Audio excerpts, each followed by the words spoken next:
कुमार अपने YouTube channel इसमें coaching class में आपका हार्दिक स्वागत एवं अभिनंदन करता हूं। तो आज हम पढ़ेंगे क्लास 12 की फिजिक्स में चैप्टर लेंस में, है ना। तो लेंस में हमने 3 डेरिवेशन अभी तक करा दिए हैं। आज हमारा चौथा एंड लास्ट डेरिवेशन है आपका परस्पर संपर्क में रखे दो पतले लेंसों के संयोजन की फोकस दूरी के लिए सूत्र। और सूत्र क्या है? 1/f बराबर 1/f1 प्लस 1/f2, है ना। तो ये हमारा हमें प्रूव करना है, ठीक है। सबसे पहले तो देखिए क्या बनाएंगे, परस्पर संपर्क को रखे दो पतले लेंस, मतलब दो पतले लेंस लेंगे। देखिए 1 और 2, मैंने L1 और L2 दो पतले लेंस ले लिए, ठीक है। अब इनके लिए मैंने इन दोनों का एक ही मुख्य अक्ष मैंने बना दिया है, एक ही मुख्य अक्ष बनता है इन दोनों का, है ना। और फिर क्या है, बिंदु O पर मैंने एक वस्तु रख दी है। अब ये वस्तु L1 मतलब लेंस से टकराएगी, है ना। और अगर यदि लेंस L2 ना होता तो हमारा प्रतिबिंब कहाँ बनता? आई डैश पर, है ना। हमारा प्रतिबिंब बनता, हाँ ठीक है, हाँ। तो ये आपको इतना कुछ लिखना है, ठीक है। तो आइए चलते हैं, शुरू करते हैं डेरिवेशन पर और देखते हैं क्या। तो सबसे पहले देख लीजिए, मैंने दो लेंस बना दिए हैं, मुख्य अक्ष खींच दिया है, बिंदु O पर एक वस्तु रखेगी जो L1 से किरण L1 से होकर जाएगी और देखिए L2 से जाएगी। अब L2 पर टकराएगी तो ये अभिलंब की ओर झुक जा रही है और एक लेंस L2 से निकल जा रही है, जिसका प्रतिबिंब, इसका प्रतिबिंब कहाँ पर बनेगा?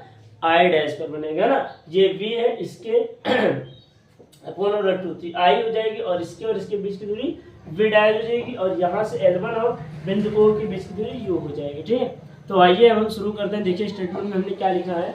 तो लिखा मैंने, माना दो पतले लेंस L1 व L2 है। आप देख सकते हैं मैंने दो पतले लेंस ले लिया है, एक ही और देखिए ना दोनों। तो माना दो पतले लेंस L1 व L2 है, ठीक है, जिनका मुख्य अक्ष एक ही है। जिनका मुख्य अक्ष क्या है? एक ही है, ठीक है। जिनका मुख्य अक्ष एक ही है।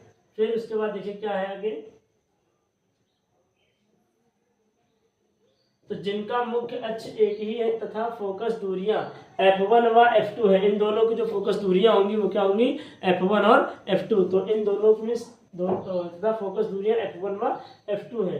बिंदु O पर एक वस्तु रखी है। आप देख सकते हैं ये हमारा बिंदु O है, इस पर मैंने एक वस्तु रख दी है, फिर जिससे किरण चलकर लेंस L1 से टकराती है। आप देख सकते हैं डायग्राम में, बिंदु O से मैंने वस्तु रखी, तो ये लेंस जब किरण आगे चलकर जाएगी तो L1 से टकरा रही है ना।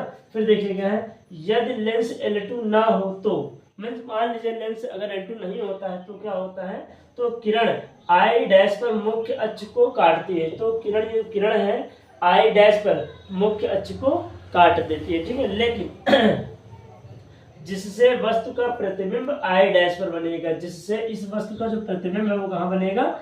आई डैश पर बन जाएगा, ठीक है। फिर परंतु लेंस L2 होने के कारण किरण आई बिंदु पर काटती, देखिए काट रही है ना, काटती, जिससे अंतिम प्रतिबिंब आई पर बनता है, जिससे ये अंतिम प्रतिबिंब कहाँ बन रहा है? आई पर बन रहा है, ठीक है। तो ये था आपका इतना स्टेटमेंट। उम्मीद करते हैं आपको समझ में आया होगा, ठीक है। और अगर आपको स्टेटमेंट समझ में आया है तो आप इसका स्क्रीनशॉट ले लीजिए, फिर हम इसके डेरिवेशन को प्रूव करने के लिए आपको बता देते हैं कि कैसे इसको प्रूव किया जाता है, ठीक है। तो आप इसका स्क्रीनशॉट ले लीजिए।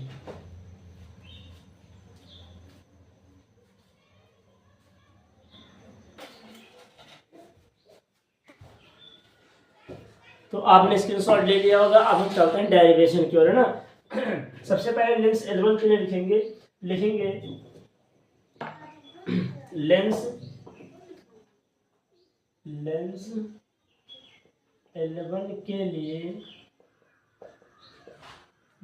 L1 के लिए फोकस दूरी के सूत्र से, है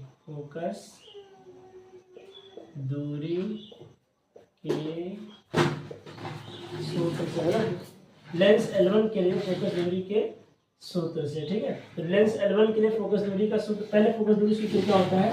1/v माइनस 1/u बराबर 1/f, यही तो होता है ना। अब देखिए इसमें हमें क्या करना है, लिखेंगे मैं इसको लिखने के बाद में v के स्थान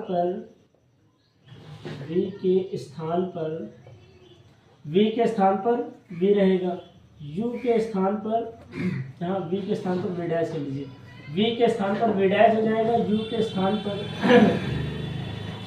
u के स्थान पर u हो जाएगा, फिर क्या है f के स्थान पर, f के स्थान पर क्या हो जाएगा f1 है ना f1 रखने पर। तो आप देख सकते हैं पहले फोकस दूरी के लिए सूत्र लिखेंगे, उसमें v के स्थान पर v डैश लिखा जाएगा, u के स्थान पर u और f के स्थान पर f1। तो देखिए यहाँ क्या हो जाएगा 1 अपॉन, जहाँ पर v है वहाँ क्या हो जाएगा v डैश, तो ये हो जाएगा v dash minus 1 upon u हो गया बराबर 1 अपॉन f1, ये हो जाएगा। इसको मान लेंगे समीकरण 1 है ना, इसको मान लेंगे समीकरण 1। इसी तरह क्या करेंगे लेंस L2 के लिए फोकस दूरी के सूत्र से है ना, यहाँ पर लिखेंगे लेंस L2 के लिए, लेंस L2 के लिए फोकस दूरी के सूत्र से, फोकस दूरी के सूत्र से, ठीक है। तो ये हो जाएगा, देखिए इसमें भी क्या है, इसमें भी यही फार्मूला रहेगा। अब हम इसमें करेंगे क्या 1 upon v minus 1 upon u बराबर 1 अपॉन f, ये मैंने लिख दिया। इसमें लिखेंगे मैं v के स्थान पर मैं v के स्थान पर, इसमें लिखिए v के स्थान पर v हो जाएगा, लेकिन u के स्थान पर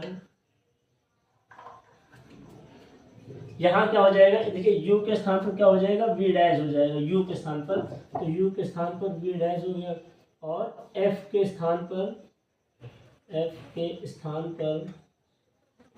क्या हो जाएगा f2 रखने पर, f2 रखने पर है ना, ये हो जाएगा। तो ये हो गया समीकरण। अभी समीकरण तो बनाए नहीं है ना, तो हम डायग्राम को अपने स्क्रीनशॉट ले ही लिया होगा, हम डायग्राम को इरेज कर दे रहे हैं, ठीक है, डायग्राम को हम इरेज कर दे रहे हैं।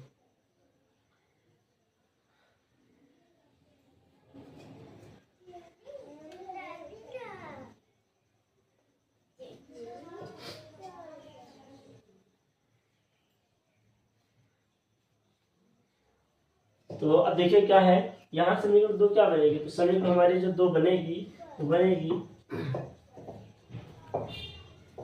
1 अपॉन, और जहाँ पर v है v के स्थान पर क्या होगा, v के स्थान पर v हो जाएगा माइनस 1 अपॉन, और जहाँ u है, जहाँ u के स्थान पर क्या हो जाएगा v डैश बराबर 1 अपॉन f2। इसको मानेंगे समीकरण 2 है ना, समीकरण 2 मान लिए। अब समीकरण 1 और 2 को हमको जोड़ देना है, समीकरण 1 ये और 2 ये, तो लिखेंगे समीकरण 1 व 2 को जोड़ने पर,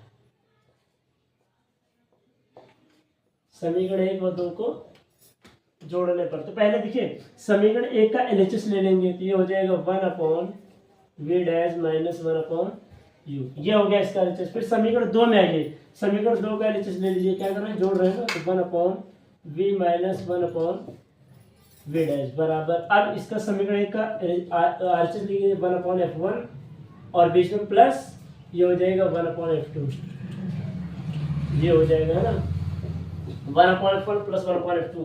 भाई दोनों को जोड़ रहे हैं ना, तभी तो हो जाएगा। देखिए यहाँ पर ये प्लस का है और ये माइनस का है, तो प्लस और माइनस आपको पता है क्या हो जाता है कैंसिल, ये हो गया।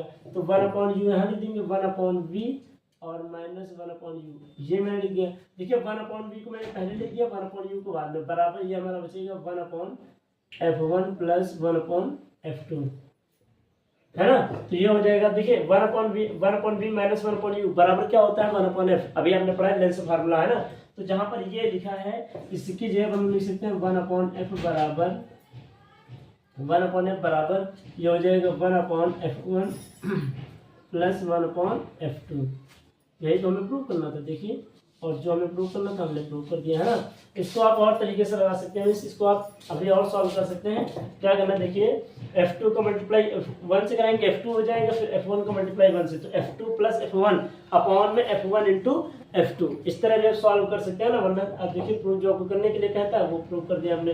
तो ये रहा आपका डेरिवेशन है ना, जो कि आपको एग्जाम में 4 नंबर में आता है। आप इसको अच्छे से पढ़िएगा, और अगर आपको कहीं प्रॉब्लम होती है समझने में, करने में, डेरिवेशन वैसे कुछ टफ नहीं है इसमें, है ना। लेंस का सीधे फार्मूला रखकर उसके स्थान पर रखना होता है, बस सॉल्व कर लेंगे ना। नहीं होगा तो आप मुझे कमेंट बॉक्स में ज़रूर कमेंट करिएगा, मैं इसको आपको रिप्लाई दे दूँगा, ठीक है। तो मिलते हैं नेक्स्ट वीडियो में इसके न्यूमेरिकल्स के साथ में, ठीक है। अभी इसके न्यूमेरिकल्स कराने, क्योंकि न्यूमेरिकल आपके एग्जाम में आते हैं, ठीक है। तो हम इसके न्यूमेरिकल आपके अगली वीडियो में लाएंगे। तब तक के लिए आप इसको पढ़िएगा अच्छे से। और अगर आपको हमारे पढ़ाने का तरीका और अगर आपको यह समझाने का तरीका समझ में आ रहा है, तो आप हमारे इस चैनल को और इस वीडियो को ज़्यादा से ज़्यादा लोगों तक लाइक करिए, शेयर करिए और सब्सक्राइब करिए, है ना। तो मिलते हैं नेक्स्ट वीडियो में। Thanks for watching this video.